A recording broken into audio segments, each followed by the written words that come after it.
Hi and welcome back to The Books Are Everywhere.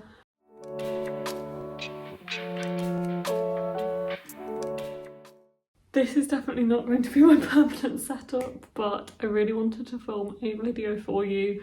I want to get back to doing monthly wrap-ups, so although I am a bit late today, I am going to be filming discussing the books I read in January, which was 12 books, which is dead on average for me, but I'm not mad about that. I did go away with Courtney, so normally I do read a bit more than I do in other months, but we did focus more on just relaxing, watching TV, doing what we wanted to do, even if that wasn't reading, which is just what we needed. We both had like a rough couple of months and that's just what we felt we needed, so I'm not mad about the fact I read 12 books. It's still a great amount, and hopefully I can keep that up in the next few months as well. I am still kind of like, I have books everywhere here, like I'm living up to the channel name. There are piles of books everywhere. I haven't set up my bookshelves. This room is definitely like a lot more finished and painted, but yeah, I definitely don't have like access to all of my books right now. So if I put photos on the screen instead of like holding the book up in front of me, that is partly why. The first book, however, I think I have given to my mom to read, which is why I don't have my copy anymore. It's The Phoenix Ballroom by Ruth Hogan. This is technically the book I started with this year, although I was partway through reading it at the start of the year and I'd put it down to pick something else up, which I can't remember what it was. Maybe the book I got for Christmas Eve, I'm not sure. But I did put this down for like 2 weeks in the middle, so it ended up being the book I finished first in 2025. So this was given to me by somebody at work who said they enjoyed it. Courtney's also read other books by Ruth Hogan and enjoyed it as well, so I was kind of like drawn to it because of that. It was more of a, I don't know how to describe it, like a typical cozy, not rom-com as such, but like there was more to it, but kind of like a contemporary book than I expected. I think maybe I thought Ruth Hogan books had some like magical elements to them. I'm not sure if that's true or not, but certainly this one was very much in the real world. It's following a recently widowed woman called Venetia who has just been not left by the husband. Her husband dies at the start of the book, so it starts when she is at the funeral, and she is, I think, quite young as a widow and has been kind of left obviously with this big house and a big bank balance and is not really sure what to do with it. So it kind of follows her, and it follows this woman who takes this job as her like carer, nanny. So her son, Venetia's son, thinks she's going to be like lonely and needs somebody to care for her, which is not necessarily how Venetia feels herself, but she accepts this person, this woman, to take on the role. It's kind of following Venetia, it's following this woman who really kind of needs this job for more reasons than one. She's been like having a tough time herself as well, and this is like getting her out of like that tough time. But it's also following them as they end up buying this dilapidated like ballroom, which is why it's called the Phoenix Ballroom, and it ends up going back to Venetia's past and her family become a part of the story as well. And I really enjoyed it. I guess I wish I hadn't put it down for like 2 weeks in the middle, but I would have to say that it didn't blow me away. I gave it 3.5 out of 5 stars. It does say on Goodreads it's like chick lit. I don't like to use that term, I think it's quite outdated. It's a contemporary, but I see why it's been described like that. I feel like it didn't do anything particularly special, so it didn't like impress me that much. I enjoyed reading it, it was an enjoyable time, and I don't have like real negative things to say about it, but yeah, it didn't blow me away, so 3.5 stars for that one. The next book I read, I listened to on audio, and that is Greenwild by Pari Thomas.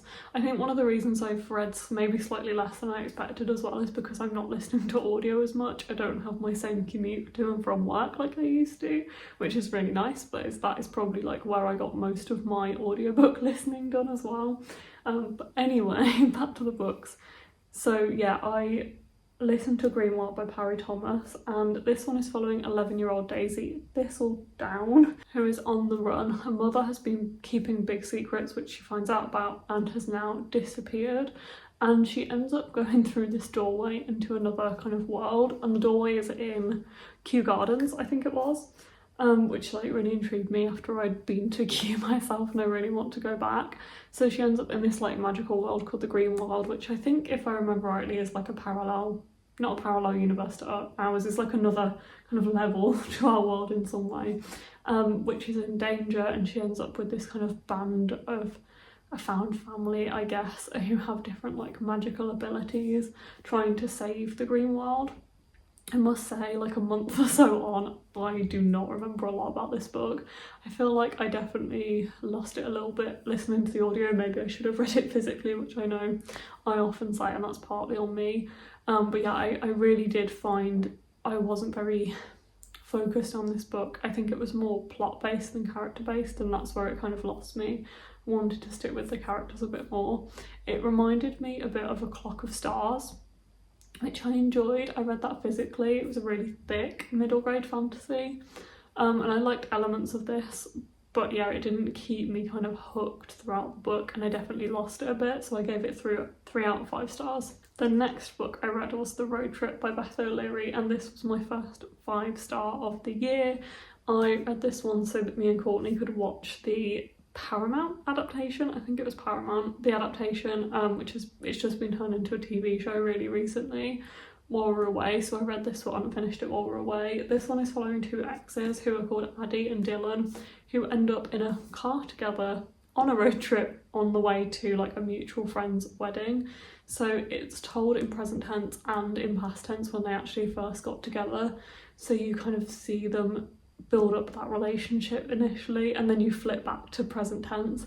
It is full of drama. There is like different characters in here who are on this road trip with them, like Addie's sister and Dylan's friend and somebody else who is along for the ride who ends up with his own story.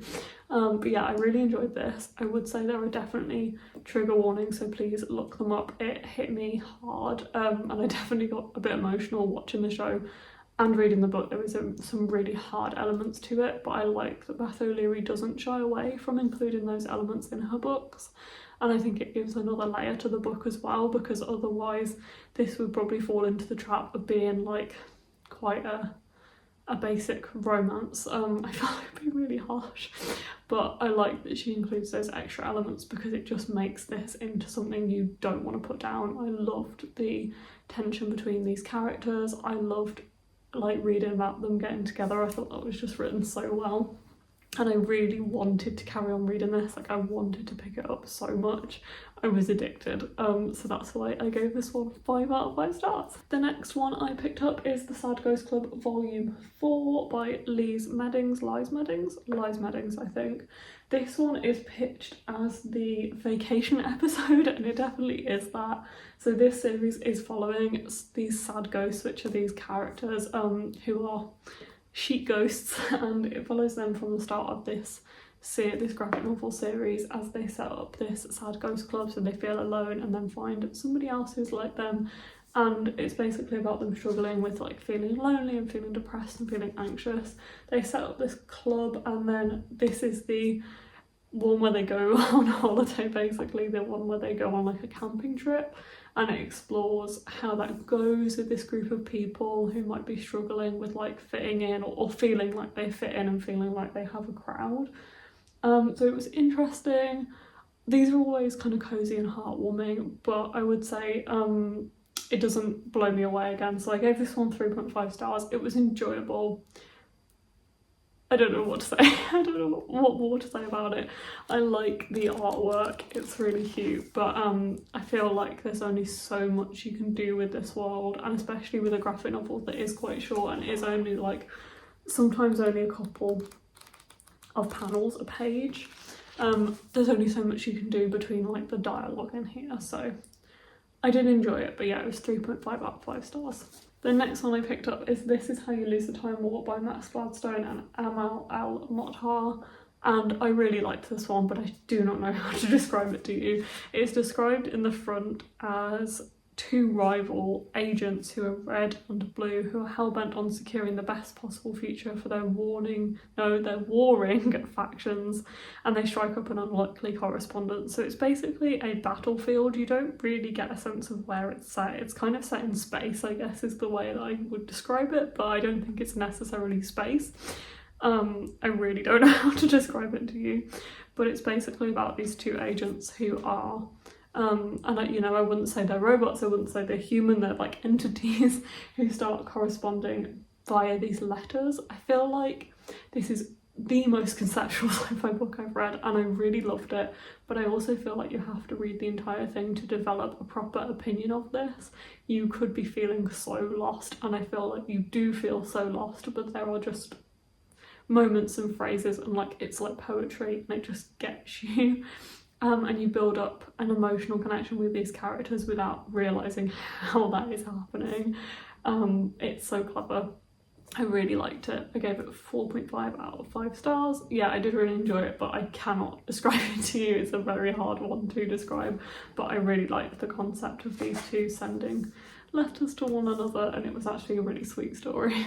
The next one I picked up is 5 centimeters per second and Children Who Chase Lost Voices, and this is written by Makoto Shinkai, who writes 5 centimeters per second, and Asahi Akisaka, who writes Children Who Chase Lost Voices. So 5 centimeters per second is a novelisation of the film and the manga, which I think they were all developed at the same time. I'm not quite sure on the manga, but I know the novelisation of this was written, Makoto Shinkai wrote it just after 5 centimeters per second was released, I think, the film. I think the author's note at the back of the story says that he was writing this while he was on tour with the film, so that makes sense that it was just after. Children Who Chase Lost Voices is a novelisation of the movie, but written by somebody else, which I didn't realise, and was very interesting to read because all of the novelisations I've read by Makoto Shinkai have been by Makoto Shinkai and have been written alongside the development of the film. So Your Name and Weathering With You and Suzume, I think, all written by him as the films were being developed. I will write anything, I will read anything or like consume anything that this man does. But yeah, it was interesting reading Children Who Chase Lost Voices because it's by a different person and I haven't watched the film or like consumed it in any other way. Not sure if it's manga as well, I think it might be. But anyway, 5 centimeters per second is basically about these two characters who have this like deep friendship when they're very young children. It's about them as they grow apart and physically move away and then kind of grow together again, or try and see each other as adults or as they get a bit older.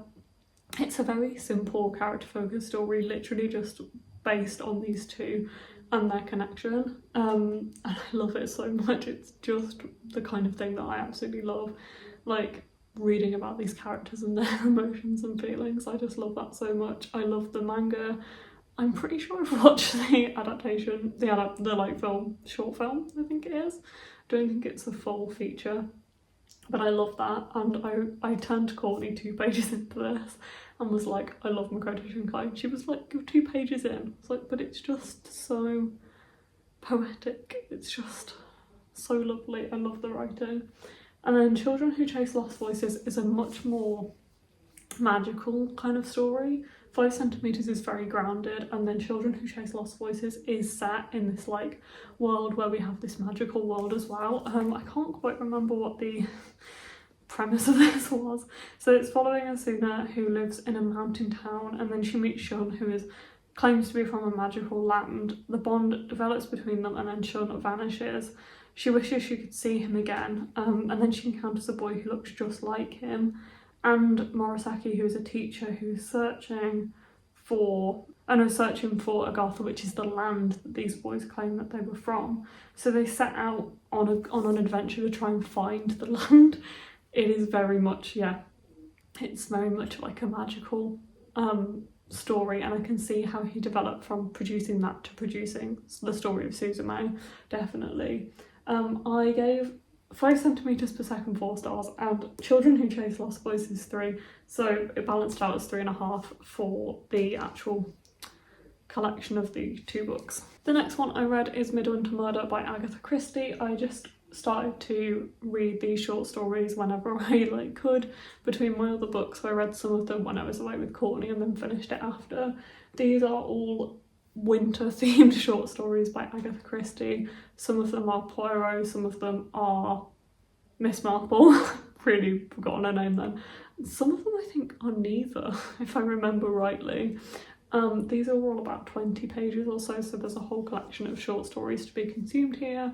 I definitely feel like, as with any short story collection and with any Agatha Christie short story collection I've read, obviously you're going to enjoy some more than others. With Agatha Christie, I definitely enjoy the closed room kind of stories more than the others. So if it's something that's like they're all in this big house and they're not leaving kind of thing, I enjoy that one more. Like Death on the Nile, being on a boat, or Murder on the Orient Express when they're all on the train, like I enjoy those more than others. But yeah, I gave this one 3 stars because obviously some of them you don't really like as much, some of them you really enjoy, so I settled in the middle with 3 stars. The next one I read is Spectacular by Stephanie Garber. This one is going to be such a difficult one to talk about. Me and Courtney do have a discussion about this in our video from when we went on holiday, which is on my channel if you want to watch it. And yeah, we have a big discussion about this because we buddy read this one. This is set in the world of Caraval, and it's coming back to the characters, but I will say that it's definitely more of a story between teller and legend than Scarlet and Julian. Yeah, oh my god, I was like, my brain was gone. But yeah, it's definitely a story between teller and legend, and it's weird. This is not the cute holiday novella that we were expecting. It's quite dark, it's quite sinister in places. You don't really know what's going on or what the outcome's going to be. It's a bit kinky is the best way I can describe it, and I really didn't expect that. It's definitely more of an adult one. Yeah, I just didn't see where that was going, so don't be fooled by people saying that this is like a cute, wholesome holiday novella. It's not. Like, it could be, it has the potential to be. It's beautiful, I love the writing. The illustrations in here are absolutely beautiful. Like, the whole book is just illustrated with these like black, white and red illustrations. It's lovely, and as a thing, it's absolutely beautiful. I would say the story, I think me and Courtney both said we'd give 3 stars, and I bumped that up to 3.5 for the design of the actual book.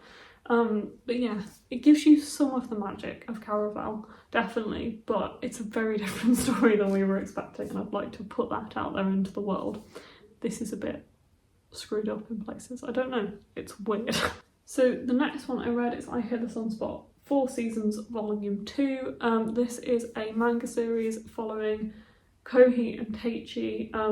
Kohi is a college student with hearing loss, and Teichi was a former classmate who ended up helping him, like becoming like an assistant because of his hearing loss, and they end up developing a kind of friendship that kind of blossoms into something more, and the later books in the series kind of follow them as they're more adults and in the workplace-ish. Like Kohi is in a job search at the moment in this book, and it also discusses Teichi's relationship with his estranged father in here.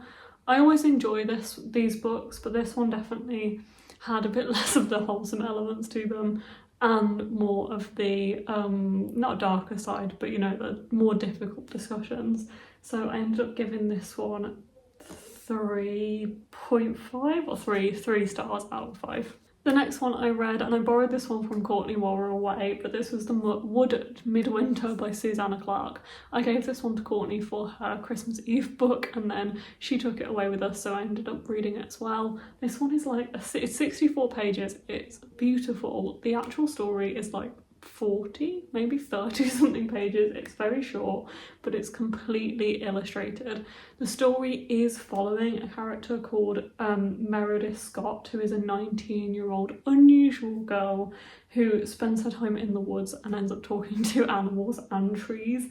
It's following her on a snowy afternoon as she goes into the forest with her dogs and Apple the pig.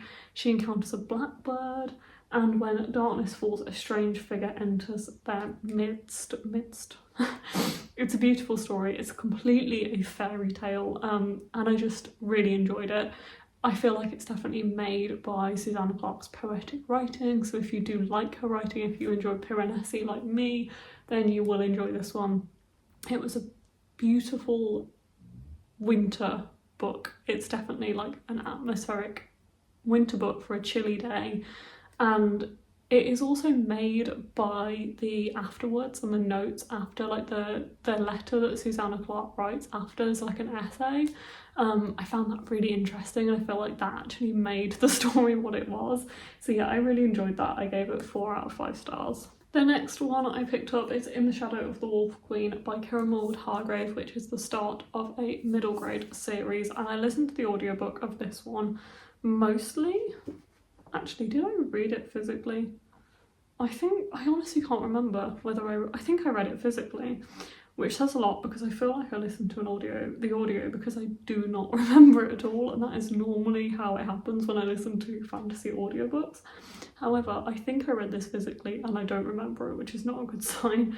Like, I'm gonna have to read you the synopsis because I can't even tell you the characters' names. It's following Solder, I might be mispronouncing that name, who has lived in her life in the shadow of the Wolf Queen's tyrannical rule, but safe in her forest haven, she's never truly felt its threat. But then one day a mysterious earthquake shakes the land and her older sister Harry vanishes in its wake, accompanied by her loyal Seahawk, Nara's the loyal Seahawk. Solder embarked on a desperate rescue mission, but when she's forced to strike a bargain with the Wolf Queen herself, she soon finds herself embroiled in a quest for magic more powerful and more dangerous than she ever could have imagined. As I said, none of this has stuck with me. I rated it 3 stars just after I finished the book, but I might have to put it down to 2.5, which is so sad because I love Kiran Hargrave's work, but I find it quite hit and miss as well. I really love Julia and the Shark and Layla and the Blue Fox, but I feel like a lot of her other stuff doesn't really resonate with me. I recently DNF'd The Dance Tree, and I did nearly DNF this, but I carried on because it's a middle grade and it's very easy to read. I always enjoy her writing and the atmosphere, but evidently none of this has stuck with me. So the next one I read was Upon a Frosted Star by M.A. Kuzniar, which is a retelling of Swan Lake, I believe.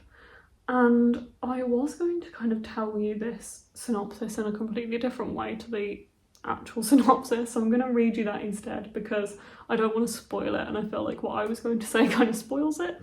I don't know if that's a bad thing or not, so I'll just read what it says on the synopsis itself.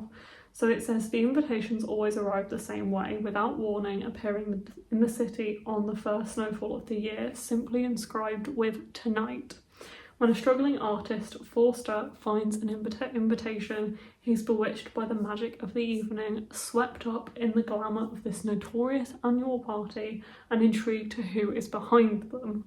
Determined to find out more about this mysterious host, Forster discovers an abandoned manor house silent with secrets and a cursed woman who is desperate to be free. And it is following Forster and the cursed woman, and I won't say much more than that. But I did enjoy this one. I actually feel like on the other side, I need to put this up to 3.5 stars. I rated it 3, and I definitely think that this and Upon a Frosted Star are poles apart, so maybe I need to put this one down to 2.5 and Upon a Frosted Star up to 3.5. Although I would say that I definitely enjoyed Midnight in Everwood a lot more than Upon a Frosted Star, which is a retelling of The Nutcracker by the same author. I definitely felt a bit more disconnected from Upon a Frosted Star, but I did enjoy listening to it. It has such beautiful writing and the atmosphere is really lovely as well. It has a lovely winter atmosphere to it, and I think it paints London in a beautiful light as well.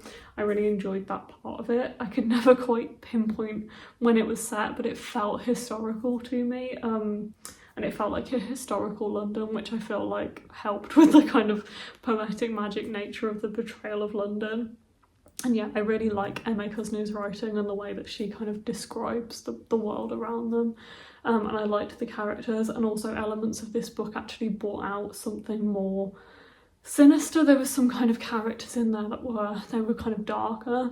I felt like this one had slightly too big of a cast. At least following on audio, I could have done with following fewer people. I feel like as it goes on, the timeline is maybe not so linear. I couldn't quite tell just from listening to the audio. But yeah, I felt like there were too many elements maybe going on there, but I did enjoy it. So I rated it a 3, but maybe I should put that up to 3.5. I'm not quite sure, or if I should just put Shadow of the Wolf Queen down to 2.5. But I did enjoy it. But if I was going to recommend one of M.A. Kuzniar's books, I would say Midnight in Everwood was more enjoyable for me. But yeah, I still liked it. Anyway, those are all of the books that I read in January. Hopefully I will keep up with these wrap-ups now I have started, and you'll see me again in February. But yeah, a mixed month, up and down reads. But I did get 2 5 stars, I think. The road trip and... oh no, I got a 5-star and a 4.5 star. I've read a 5-star in February, which you'll see next month. But yeah, I read The Road Trip, which was 5-star, and This Is How You Lose the Time War, which was 4.5. So I feel like that's a pretty good start to the year, and I did really enjoy a couple of my reads. So yeah, thank you for watching, and I will see you in another video. Bye.